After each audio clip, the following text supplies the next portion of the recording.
Nesse vídeo eu quero tratar com vocês de uma coisa que de uns anos para cá se tornou muito presente em várias sociedades aqui ocidentais, que se trata do ativismo judicial. O ativismo judicial, quando aquele membro do Poder Judiciário ele interpreta leis segundo um bem maior. Ele realmente é um reformador do mundo.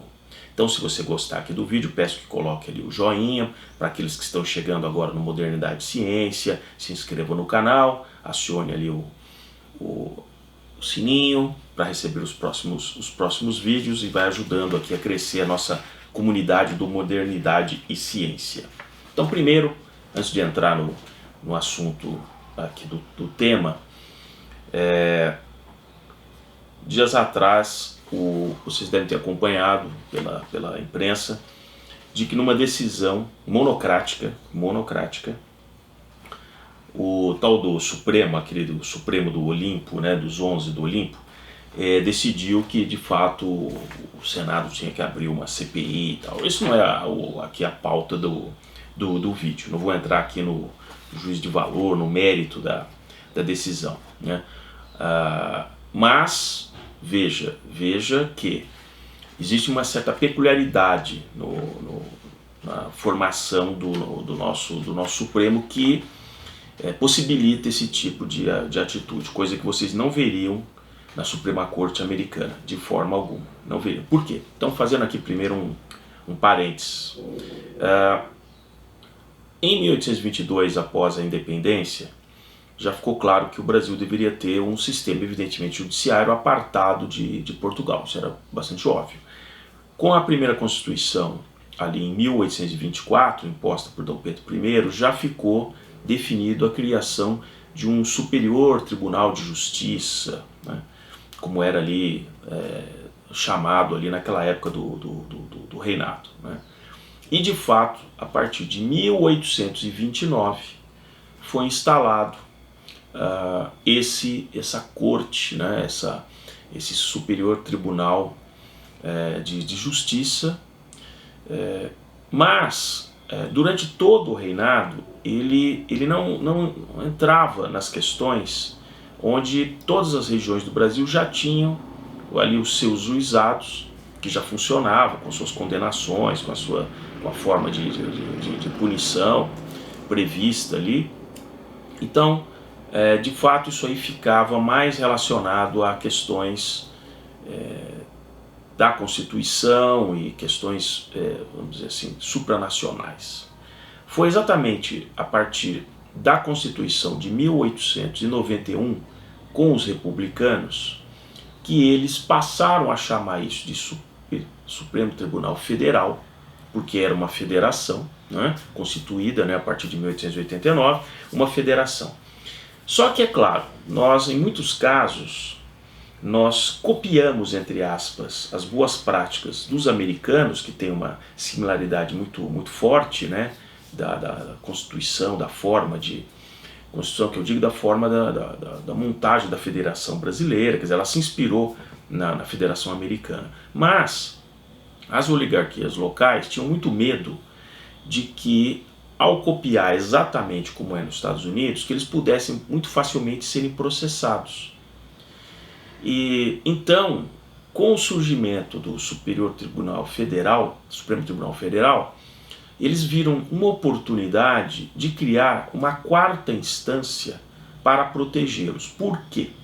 Porque em todas as outras instâncias, as escolhas vão sendo feitas, né, ali por antiguidade, por senioridade, por experiência, por exames, enfim, até que a escolha ali para o Supremo Tribunal Federal é uma escolha nitidamente política.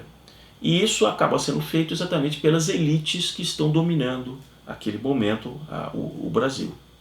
E assim tem sido feito desde 1891. Tá? O lobby em torno de se tornar um ministro do Supremo é muito forte.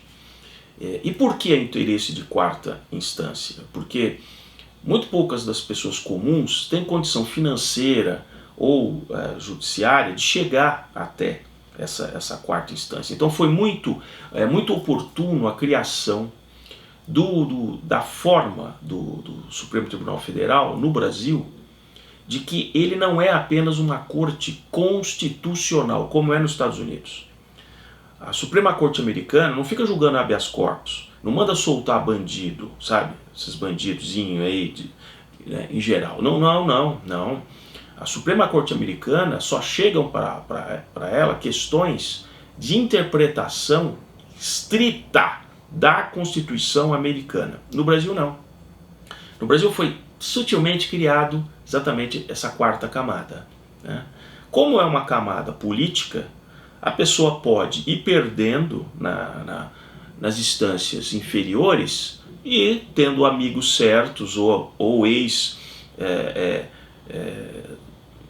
que já estiveram lá, que continuam com seus escritórios, né? Isso é até uma coisa curiosa no Brasil, né?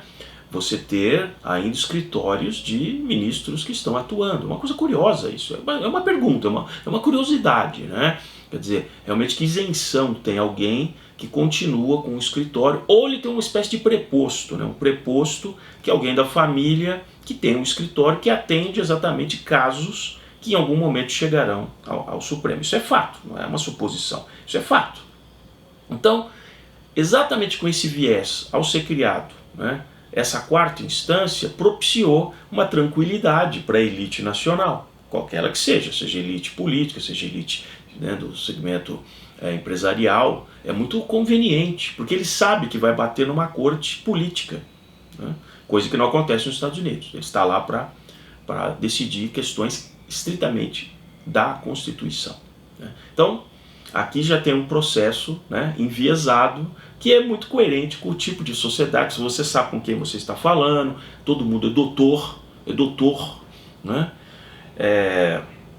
Agora, vou pegar aqui dentro desse escopo dessa decisão, numa matéria que dias atrás foram entrevistar uma cientista política. Uma cientista política. E aí, ali é claro que ela concordou, falou assim, não, o Supremo está completamente correto de mandar impor a CPI, apesar de ser uma coisa ali interna do Senado, né, e tal. E aí a desculpa é assim, bom, é que as coisas não estão funcionando bem na política, então não, mas espera aí, você está fazendo uma intervenção de um poder no outro poder. Isso é claro, né? Se tem problemas ali, que se resolvam ali internamente das questões que tem que ver. Por que o outro poder tem que dar? Cadê a independência dos poderes? É muito bacana, né? Aí quando você se sente prejudicado, aí não vale mais a independência dos poderes. Você quer que o outro poder interceda ali, né? E aí é claro que ela diz assim, não, o Supremo só age se for provocado. Claro, isso é óbvio. Só que, evidentemente, a provocação são de grupos já aliados, né, à militância que tem hoje no Supremo. Então é claro que ele vai ser provocado sempre pelos mesmos partidos, sempre por aquelas pessoas que já criaram esse modus operandi da provocação continuada. Eles provocam em tudo. Bastou eles perderem uma votação, seja na Câmara ou no Senado, eles já correm para o Supremo. Pode prestar atenção. Eles podem discutir 3 dias, em sessões acaloradas, 3, 4 dias. Tentam obstruir a pauta, tentam colocar questões de ordem. Eles fazem todo o processo possível para não sair uma coisa, porque eles não têm argumento. Uma vez perdendo, eles entram no Supremo, né? Isso é fato. Não estou aqui cobrando nada. Muito bem. Então, o Supremo só age se for provocado. O que tem ocorrido com frequência por causa da atuação dissonante entre os poderes e a União. Não tem dissonância nenhuma. Tem um ativismo programado, tem método em judicializar tudo, né? Então, e aí assim, agora, olha que coisa interessante. O judiciário tem sido provocado porque o governo não tem respeitado as medidas demonstradas pela ciência. Veja que é uma lacração que a cientista política usa, que é uma repetição de coisas que é muito comum na esquerda, eles vão repetindo uma coisa até virar verdade. Então guardem essa frase, que o governo não tem respeitado as medidas demonstradas pela ciência, sem ela apresentar evidência nenhuma. Eu quero as evidências. Cadê as evidências? Me mostra as evidências. Cadê? Contra a ciência. Ou é opinião? Porque tem cientista que tem uma opinião, tem o cientista que tem outra opinião. A ciência é feita de contradições, do contraditório, certo? Toda tese, toda coisa assim, ela pode ser contraditada há anos, não sei. É assim que a ciência evolui. Não é uma cláusula pétrea, tá certo? Então não tem esse papo só porque alguém está discordando que é negacionista, né? Mas vamos guardar essa frase um minuto. Muito bem. Aí é perguntado como a senhora avalia a atuação do judiciário na manutenção das garantias constitucionais, democráticas e tal. Aí vem aquela frase, que é outra frase de lacração recorrente. Vivemos hoje um clima de muita incerteza. Eu pergunto para a cientista política, mesmo dentro da política nacional, dos últimos 100 anos, quando é que teve certeza? Teve certeza o que lá, na época do fim da República Velha, até 30, quando entrou o Getúlio, tinha certeza, só porque era Estado Novo era certeza. E a partir de 45, cientista política, com todos aqueles multipartidos, aquela coisa toda que combina com o Getúlio, aí suicídio do Getúlio, aí fica aquela coisa, pode assumir, não pode assumir, vai, não vai, aí entra Jânio, aí Jânio também renuncia, sai, Jânio, pode assumir. Tinha certeza ao longo dos anos 60, o cientista político? Sabe? Então essa é outra frase da lacração, né? Para disseminar nas pessoas, não, agora o mundo é muito incerto, agora estamos cheios de incertezas, então a democracia corre perigo. Tudo pode esfarelar no ar, como se diz, né? Não é o momento atual, isso é outra coisa ridícula. Aí vemos assim, ó, olha só, lembrando da frase que ela tinha dito antes, sou capaz de apostar, veja, sou capaz de apostar que, se não estivesse em jogo a aposentadoria do ministro Marco Aurélio Mello, a discussão não teria tomado esse rumo, a discussão na discussão quando houve ali no plenário do Supremo no plenário não, foi uma das câmaras, né, dos 5 ministros ali que primeiro estavam analisando, se poderia ou não ter a colocação da CPI. Aliás, foi uma decisão monocrática, né? Ainda não passou para o pleno, na verdade, fazendo essa correção aqui. Então é interessante mas houve ali toda uma discussão, então é colocado aqui que a discussão não teria tomado esse rumo se não fosse pela aposentadoria. Olha que coisa interessante, isso aqui é ciência, porque no parágrafo anterior, a cientista política tinha dito que, olha, tem muitas medidas que não seguem a ciência. Ela não está seguindo a ciência. Ela não está seguindo, ela está dando opinião. Né? Só colocando o chapéu de cientista político e está dando opinião aqui, ó. Sou capaz de apostar. Então apresenta as evidências. Você está dando a sua opinião. Deixa claro que você está dando a sua opinião. Que isso aqui não é ciência. Você usa o pedestal da ciência num parágrafo e no outro parágrafo você faz exatamente o que você está criticando no parágrafo anterior. Né? É muito interessante esse tipo, né? Aí veja só, muitas vezes é complicado entender a pauta e os argumentos. Aí finalmente é dito aqui, ó, se ficarmos estritamente presos na letra da lei. Então veja, que assim, ó, muitas vezes é complicado entender a pauta e os argumentos se ficarmos estritamente presos na letra da lei. Pelo contrário, quem está lá no Supremo é para interpretar estritamente o que está escrito na lei. Vocês vejam aqui onde entra o conceito do ativismo judicial, que eu vou entrar agora. Exatamente nisso.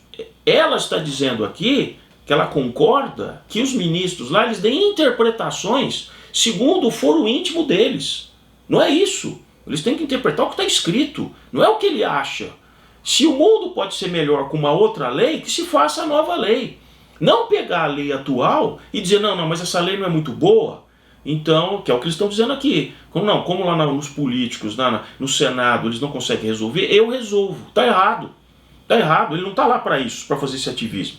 E isso vai ser um embate dos próximos anos, essa questão do ativismo. E aí eu vou pegar aqui, um livro que eu já citei outras vezes, O Conflito de Visões, do Thomas Sowell.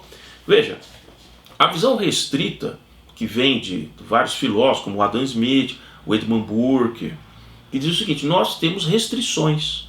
Nós, como seres humanos, por melhor que a gente tente fazer alguma coisa, nós temos restrições morais, materiais, físicas, enfim.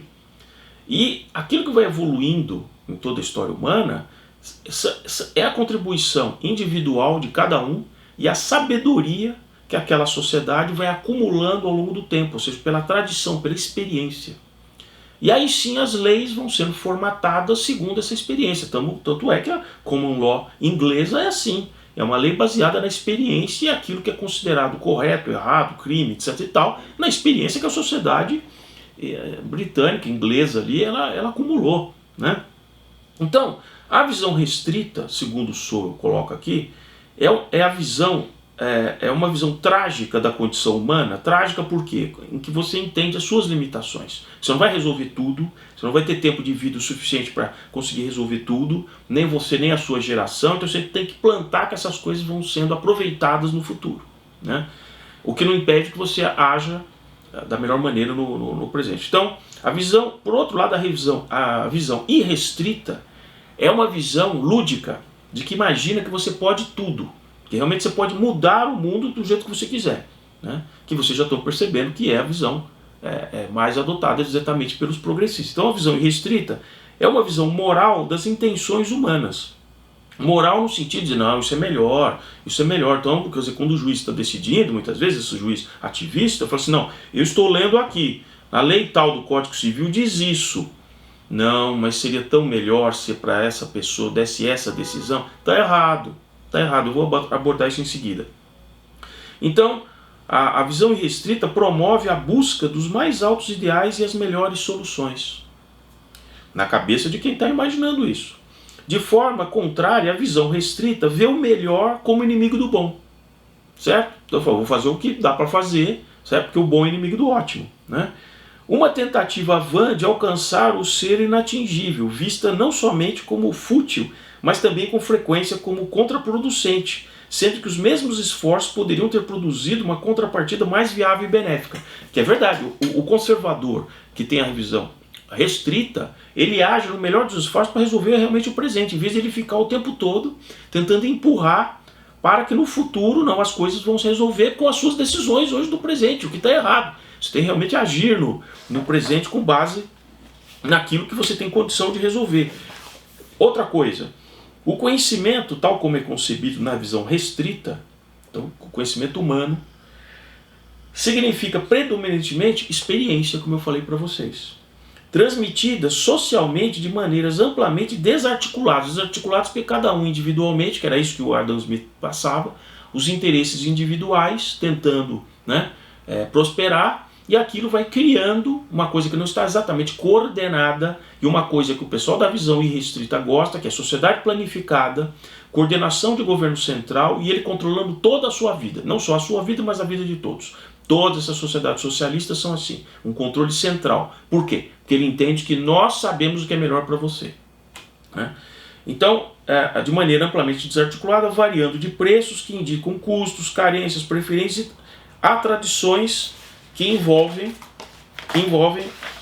a partir de experiências cotidianas de milhões de pessoas de cada geração, selecionando o que funciona e o que não funciona, por meio de uma concorrência darwiniana. Isso aqui é uma coisa também que o Hayek, da escola austríaca, também afirmava. Você deixa as pessoas livres, elas vão ali se coordenando, fazendo tal, e aí vai depurando aquilo que se chega à conclusão de que é o melhor ou o pior. Se existirem práticas, seja comerciais, pessoais, que passam a ser incômodas para toda aquela sociedade, vai chegar à conclusão, olha, precisamos normatizar isso não deve ser feito. Isso aqui agora passa a ser um crime, passa a ser uma prática não desejável, né? E outro ponto aqui, também dentro da política social, ele cita que o Sowell, numa ocasião que tinha um juiz lá da Suprema Corte americana, o Earl Warren, que ele está proferindo uma sentença, ali, uma avaliação sobre uma questão constitucional, e um grupo de advogados que estava tentando se contrapor a essa decisão da Suprema Corte, que estava ali podendo fazer uma arguição ali dos seus pontos, eles interrompem e dizem, mas isso é bom? Mas isso é certo? E o que o Sowell diz, ele diz assim, olha, na visão restrita, isso não cabe de direito ali, o advogado ficar simplesmente fazendo juízo de valor se aquilo é bom ou se aquilo é ruim. O que está se discutindo é o que o Warren estava proferindo, aquilo que está escrito na Constituição. Então não dá para assim, não, mas eu estou achando que isso aí não vai ser tão bom para as causas que eu estou advogando, então a gente tem que dar uma ajustada. Não dá para fazer isso. Agora, muita gente hoje que está lá no Supremo brasileiro acha isso. Acha que de fato ele é um reformador da sociedade. E ele está lá simplesmente, não, isso aqui já foi escrito há um certo tempo, estou fazendo uma nova interpretação, né? Então, o que ele coloca aqui, por exemplo, ele coloca, por exemplo, assim, o Burke, o Edmund Burke, ainda vou fazer um vídeo específico do Edmund Burke. O Burke diz: reverencie os homens nas funções que lhes pertencem, mas não além disso. O Burke está falando a respeito dos especialistas. Então, é muito complicado hoje você pegar, como diz aqui o Sowell, a superioridade do especialista só existe dentro de uma pequena gama de habilidades. Nesse caso, determinar como a lei escrita se aplica ao caso em questão, que é o que o Sowell está criticando, o fato de juízes querendo levar para um lado de política social. Não, senhor, você é um especialista na lei, se você se especializou, tem outro especialista que é o ministro lá da Suprema Corte, você tem que decidir sobre o que está escrito aqui. Não vamos começar a fazer análise paralela sobre aonde que vai, onde que vem e tal. Essa visão irrestrita, no fundo, finalizando aqui, o que acaba ocorrendo? Por melhor que seja a intenção desses juízes que fazem o tal do ativismo judicial, no Brasil principalmente, falando de caso do Brasil, a sociedade é desigual, tem problema disso e tal. Ele acha, na cabeça dele, que ele, individualmente, tem mais conhecimento e sabedoria de todo mundo que escreveu aquela lei que está ali, seja no Código Civil, seja na Constituição, seja no Código Penal. Aquela lei, de qualquer forma, ela chegou, perfeita ou não, ela chegou depois da maturação de jogo de ideias, de contraposições de várias pessoas. Não é porque nós estamos agora, no momento presente, que nós somos mais sábios individualmente do que a coletividade foi tempos atrás, quando leis foram criadas. É claro que as leis podem e serão continuamente melhoradas a partir exatamente dessa coletividade que é uma Câmara, um Senado, outras organizações que estão discutindo, estão levando aquilo para discussão e formatação de novas leis. Agora, um juiz achar que simplesmente ele determina uma liminar para isso, não para aquilo, faça isso, não faça aquilo, porque ele está interpretando aquilo que é melhor, é um grande risco. É um grande risco porque nessa busca de tentar sempre chegar no ótimo, vai se solapando exatamente a liberdade, as questões relativas à democracia, e esses ativistas judiciais vão se tornar como eram os grandes especialistas da União Soviética. Tudo era decidido. Tudo que era decidido, até a educação dos filhos, como é que deveria ser feito, nas empresas, as pessoas. Então, esse caminho de simplesmente ter uma visão irrestrita, que a gente vai tratar ainda em outros vídeos, exatamente é o caminho para simplesmente ir se fechando aquilo que eles mais defendem, que é a questão da democracia, da liberdade, né, do direito.